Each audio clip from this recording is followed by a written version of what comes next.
नमस्कार दोस्तों, स्वागत है आप सभी का फिर से हमारे चैनल पर। दोस्तों, मकान एक ऐसी चीज है जिसको बनवाने का सपना हर एक इंसान के मन में होता है। लेकिन क्या हो जब हम एक नया मकान तो बनवा ले लेकिन उसमें सुख और शांति ही ना हो। दोस्तों, कई बार नया मकान बनवाने के बाद हम कुछ ऐसी गलतियां कर देते हैं जिससे हमारे घर में अशांति और दरिद्रता होने लगती है। तो दोस्तों, आज हम जानेंगे कि नया घर बनवाने के बाद हम किन गलतियों को ना करें कि जिससे हमारे घर में सुख शांति और समृद्धि बनी रहे। दोस्तों, यूं तो वास्तु विज्ञान कहता है कि कई बार व्यक्ति की सुख समृद्धि में बाधा की वजह घर का वास्तु होता है, जिसके बारे में उन्हें पता ही नहीं होता है। वास्तु संबंधी भूल की वजह से व्यक्ति मानसिक रूप से पीड़ित और आर्थिक रूप से परेशान रहता है। दरअसल वास्तु संबंधी दोष घर में नकारात्मक ऊर्जा को बढ़ाता है और आपको परेशानियों का सामना करना पड़ता है। वास्तु विज्ञान में बताया गया है कि अगर आप कुछ उपायों को आजमा कर देखें तो परेशानियों से काफी हद तक राहत पा सकते हैं। वास्तु विज्ञान के अनुसार अगर ईशान कोण यानी उत्तर पूर्व में रसोई घर हो तो उस रसोई घर के अंदर गैस चूल्हे को आग्नेय कोण में रख दे और रसोई के ईशान कोण में साफ बर्तन में जल भरकर रख दे। ऐसा करने से आपके घर में धन का प्रवाह बना रहेगा और कहीं धन अटका हुआ है तो उसके मिलने की संभावना बढ़ जाएगी। घर के उत्तर दिशा में देवी लक्ष्मी की ऐसी तस्वीर लगाएं जिसमें वह कमलासन पर विराजमान हो और स्वर्ण मुद्राएं गिरा रही हो। ऐसी तस्वीर लगाना शुभ माना जाता है, इससे घर में समृद्धि का वास होता है। साथ ही अगर आप उत्तर दिशा में तोता की तस्वीर लगाएंगे तो पढ़ाई करने वाले बच्चों के लिए काफी फायदेमंद होगा। वास्तु विज्ञान के अनुसार पानी की टंकी मकान की छत पर पश्चिम दिशा की ओर लगाना चाहिए।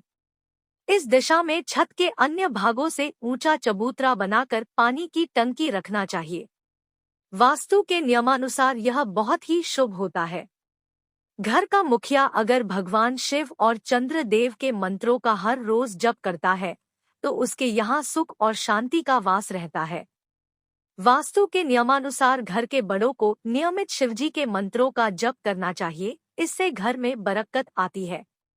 तो दोस्तों, आइए जानते हैं ज्योतिष शास्त्र के कुछ खास उपाय के बारे में जिन्हें अपनाकर आप भी जल्दी धनवान बन सकते हैं।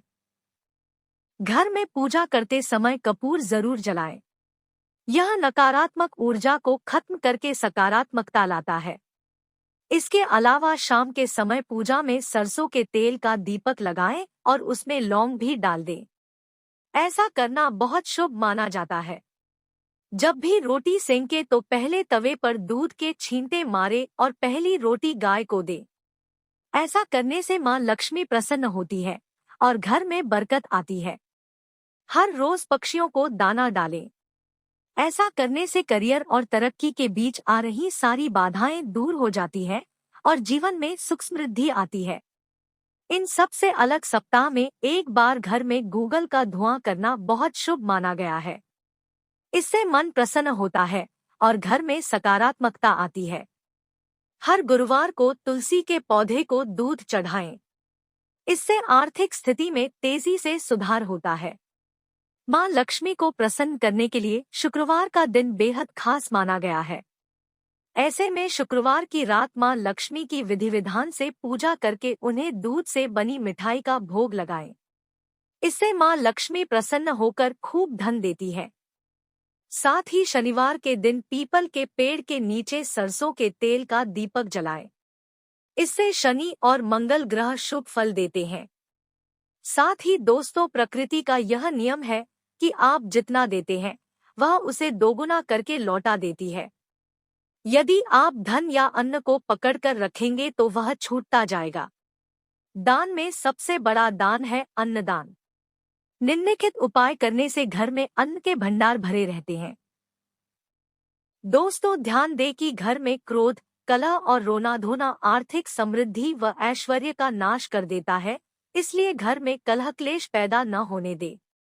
आपस में प्रेम और प्यार बनाए रखने के लिए एक दूसरे की भावनाओं को समझें और परिवार के लोगों को सुनने और समझने की क्षमता बढ़ाएं। अपने विचारों के अनुसार घर चलाने का प्रयास न करें। सभी के विचारों का सम्मान करें। दोस्तों, कभी भी ब्रह्म मुहूर्त या संध्याकाल को झाड़ू नहीं लगाना चाहिए। झाड़ू को ऐसी जगह रखें जहां किसी अतिथि की नजर न पहुंचे। झाड़ू को पलंग के नीचे न रखें। इस लेख को पढ़ें। कैसा हो हिंदू घर, जानिए 10 नियम। घर को साफ सुथरा और सुंदर बनाकर रखें। घर के चारों कोने साफ हो, खासकर ईशान, उत्तर और वायव्य कोण को हमेशा खाली और साफ रखें। वॉशरूम को गीला रखना आर्थिक स्थिति के लिए बेहतर नहीं होता है। प्रयोग करने के बाद उसे कपड़े से सुखाने का प्रयास करना चाहिए। दक्षिण और पश्चिम दिशा खाली या हल्का रखना करियर में स्थिरता के लिए शुभ नहीं है, इसलिए इस दिशा को खाली न रखें। घर में काले, कत्थई, मटमैले, जामुनी और बैंगनी रंग का इस्तेमाल न करें, चाहे चादर, पर्दे या हो दीवारों का रंग। घर में सीढ़ियों को पूर्व से पश्चिम या उत्तर से दक्षिण की ओर ही बनवाएं। कभी भी उत्तर पूर्व में सीढ़ियां न बनवाएं। घर में फर्श, दीवार या छत पर दरार न पड़ने दें। अगर ऐसा हो तो उन्हें तुरंत भरवा दें। घर में दरारों का होना अशुभ माना जाता है। तथा दोस्तों, इन बातों का ध्यान अवश्य दें कि घर की वस्तुओं को वास्तु के अनुसार रखकर प्रतिदिन घर को साफ और स्वच्छ कर प्रतिदिन देहरी पूजा करें। घर के बाहर देहली या डेल के आसपास स्वस्तिक बनाएं और कुमकुम हल्दी डालकर उसकी दीपक से आरती उतारें। इसी के साथ ही प्रतिदिन सुबह और शाम को कर्पूर भी जलाएं और घर के वातावरण को सुगंधित बनाएं। जो नित्य देहरी की पूजा करते हैं, देहरी के आसपास घी के दीपक लगाते हैं, उनके घर में स्थायी लक्ष्मी निवास करती है। घर के बाहर शुद्ध केसर से स्वस्तिक का निर्माण करके उस पर पीले पुष्प और अक्षत चढ़ाएं। घर में लक्ष्मी का आगमन होगा।